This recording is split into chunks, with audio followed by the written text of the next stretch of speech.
Perkenalkan, nama saya Desa Ketut Sapitri, kelas Keuangan A, nomor induk mahasiswa 1702361201138. Di sini saya akan menjelaskan materi tentang rasio keuangan. Sebelum masuk ke jenis-jenis rasio keuangan, di sini saya akan menjelaskan pengertian rasio keuangan. Rasio keuangan merupakan suatu perhitungan rasio dengan menggunakan laporan keuangan yang dapat berfungsi sebagai alat ukur dalam menilai kinerja perusahaan. Yang pertama yaitu rasio likuiditas. Rasio likuiditas adalah rasio yang menggambarkan kemampuan suatu perusahaan untuk melunasi semua kewajiban yang harus segera dipenuhi hutang jangka pendeknya. Di sini ada dua jenis rasio likuiditas jangka pendek yang sering digunakan dalam perusahaan. Yang pertama yaitu rasio lancar, yang kedua rasio quick. Yang pertama yaitu rasio lancar. Rasio lancar yaitu mengukur kemampuan perusahaan dengan memenuhi utang jangka pendeknya dengan menggunakan aktiva lancarnya. Aktiva yang berubah menjadi kas dalam waktu tahun atau satu siklus bisnis. Adapun rumus rasio lancar yaitu aktiva lancar dibagi utang lancar dikali 100%. Yang kedua yaitu rasio quick. Quick ratio itu disebut dengan ASITES, merupakan perimbangan antara jumlah aktiva lancar dikurangi persediaan dengan jumlah hutang lancar. Adapun rumus quick ratio yaitu aktiva lancar dikurang persediaan dibagi utang lancar dikali 100%. Contohnya yaitu jika diketahui data berdasarkan dalam neraca sebagai berikut. Yang pertama, kas sebesar 50 juta, piutang dagang 100 juta, piutang lain-lain 2 juta, persediaan 75 juta, perlengkapan 5 juta, hutang dagang 20 juta, hutang bank 10 juta, hutang lain-lain 15 juta. Hitunglah rasio keuangan likuiditas perusahaan tersebut menurut rasio lancar dan rasio cepat. Dan penyelesaian yaitu yang pertama aktiva lancar. Aktiva lancar yaitu kas ditambah piutang dagang ditambah piutang lain-lain ditambah persediaan ditambah perlengkapan usaha dan didapat hasil 232 juta. Dan utang lancarnya yaitu dengan hutang dagang ditambah hutang bank ditambah hutang lain-lain. Jadi di sini untuk mendapatkan rasio lancar dengan menggunakan rumus rasio lancar sebagai berikut. Yang pertama adalah current ratio. Yang pertama yaitu aktiva lancar dibagi hutang lancar dikali 100%. Di mana tadi telah dihitung dan telah diketahui aktiva lancarnya yaitu sebesar 232 juta dan utang lancar yaitu 45 juta dikali 100%. Jadi didapat hasil 5,15 atau setara dengan 515%. Artinya setiap 1 rupiah hutang lancar dijamin dengan 5,15 atau 515% aktiva lancar. Dengan menggunakan rasio cepat quick ratio yaitu dengan rumus untuk mengetahui rasio cepat yaitu kas ditambah efek tambah piutang dibagi hutang lancar atau quick ratio aktiva lancar dikurang persediaan dibagi utang lancar dikali 100. Mana telah diketahui tadi aktiva lancar dikurang persediaan yaitu didapat 157 juta dan hutang lancarnya yaitu 45 juta. Jadi 150 juta dibagi 45 juta dikali 100% didapat hasil 3,48 atau setara dengan 348%. Artinya kemampuan perusahaan memenuhi kewajiban lancar dengan aktiva adalah setiap 1% hutang lancar dengan rupiah dengan 3,48 rupiah atau setara dengan 348% aktiva lancar yang liquid. Yang kedua yaitu rasio solvabilitas. Rasio solvabilitas adalah rasio yang menunjukkan kemampuan perusahaan dalam memenuhi segala kewajibannya, baik jangka pendek maupun jangka panjang, apabila perusahaan likuiditas. Macam-macam rasio solvabilitas yang sering digunakan. Yang pertama, total debt to total asset ratio dengan menggunakan yang pertama yaitu rasio yang biasa disebut dengan rasio hutang.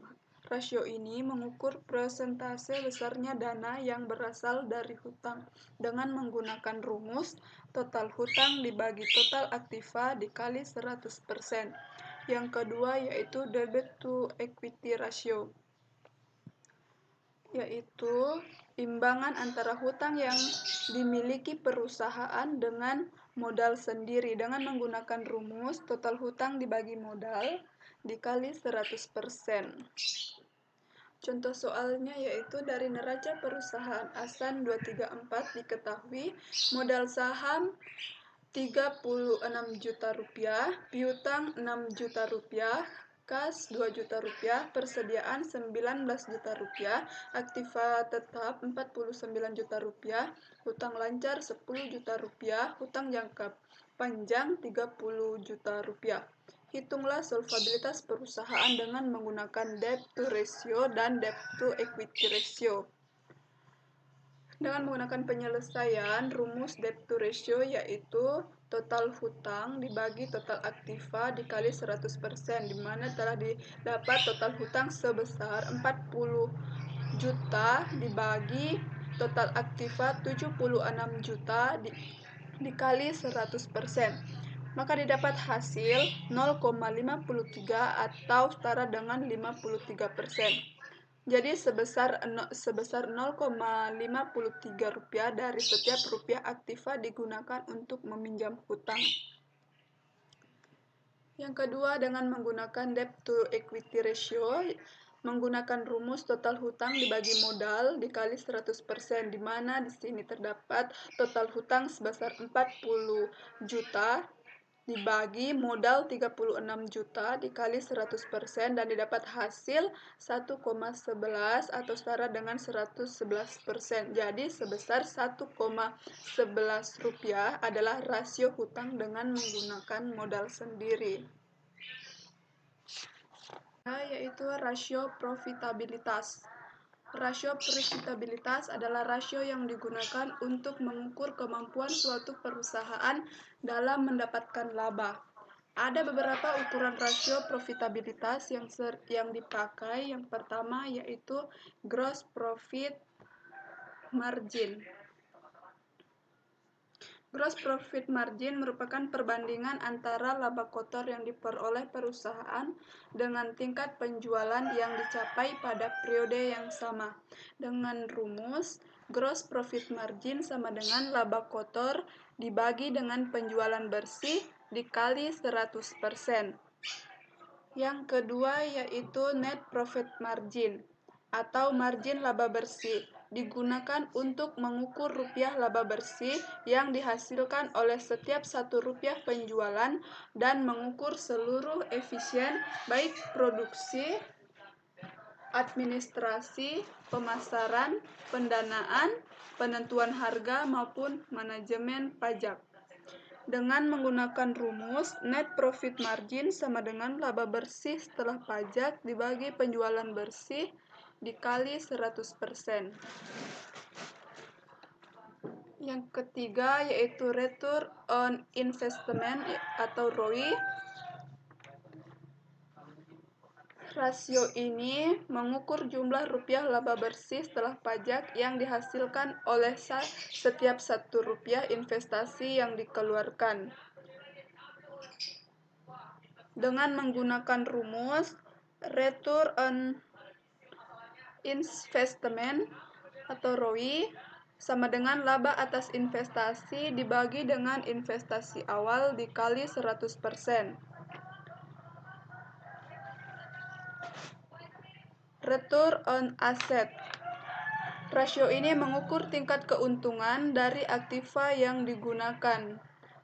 Semakin besar rasionya, maka semakin baik. Dengan rumus return on asset sama dengan laba bersih dibagi total aset dikali 100%.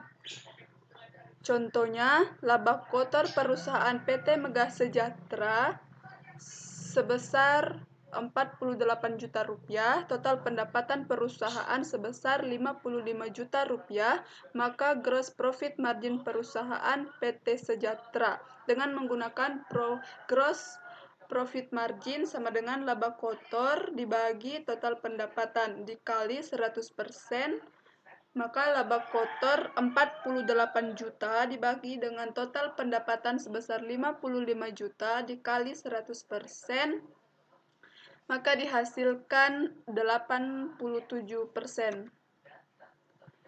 Contoh pendapatan penjualan bersih atau net sales sebesar 27 juta rupiah, laba bersih setelah pajak sebesar 20 juta rupiah, margin laba bersih dengan menggunakan rumus margin laba bersih sama dengan laba bersih setelah pajak dibagi pendapatan penjualan bersih dikali 100%.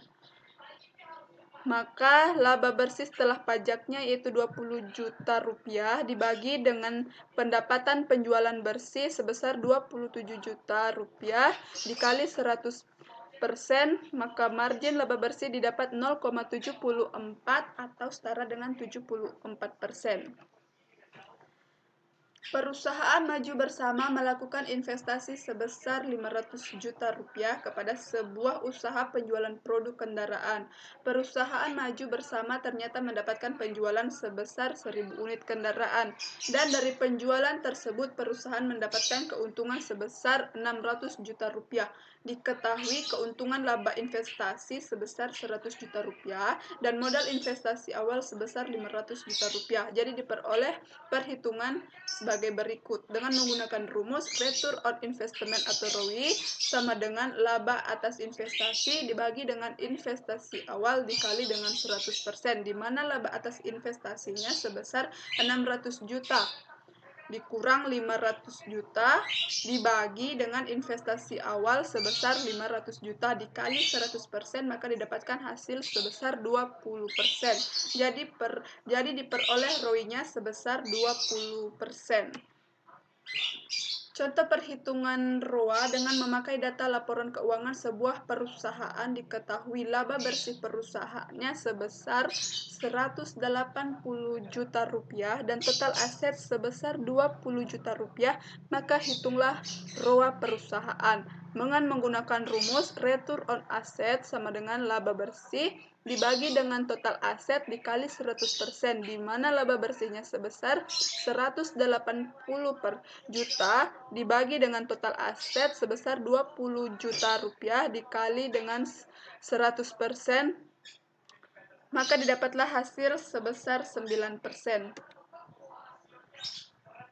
Rasio yang keempat atau rasio yang terakhir yaitu rasio aktivitas, di mana rasio ini melihat pada beberapa aset kemudian menentukan beberapa tingkat aktivitas aktiva tersebut pada tingkat kegiatan tertentu.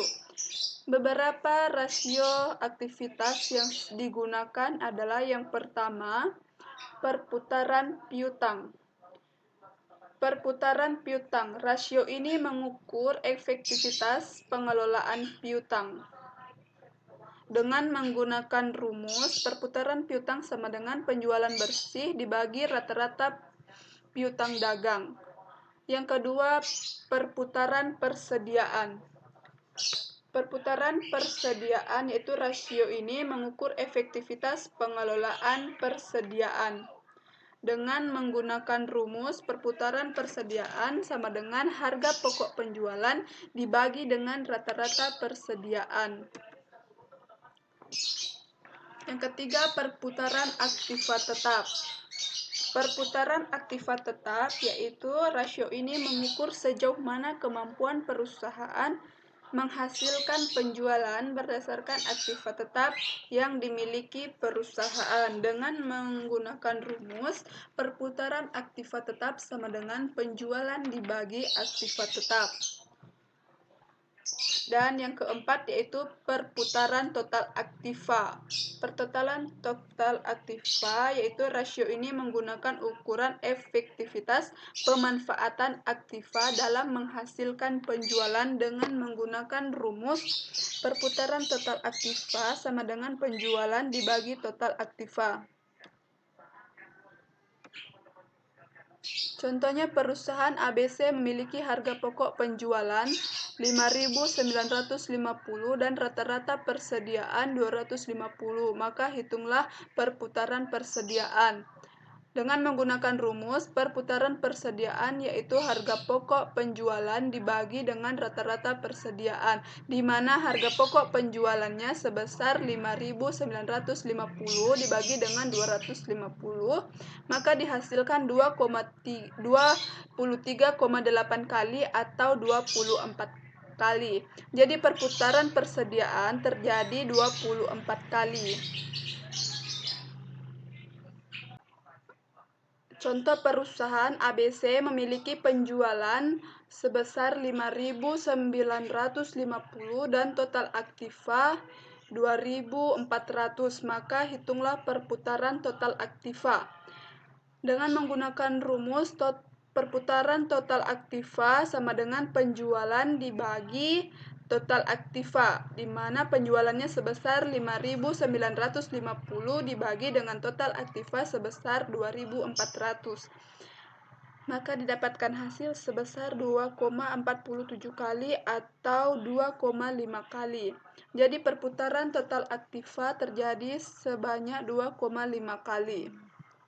Mungkin sekianlah materi yang dapat saya paparkan pada hari ini. Kurang dan lebihnya mohon dimaafkan. Akhir kata saya ucapkan dengan terima kasih.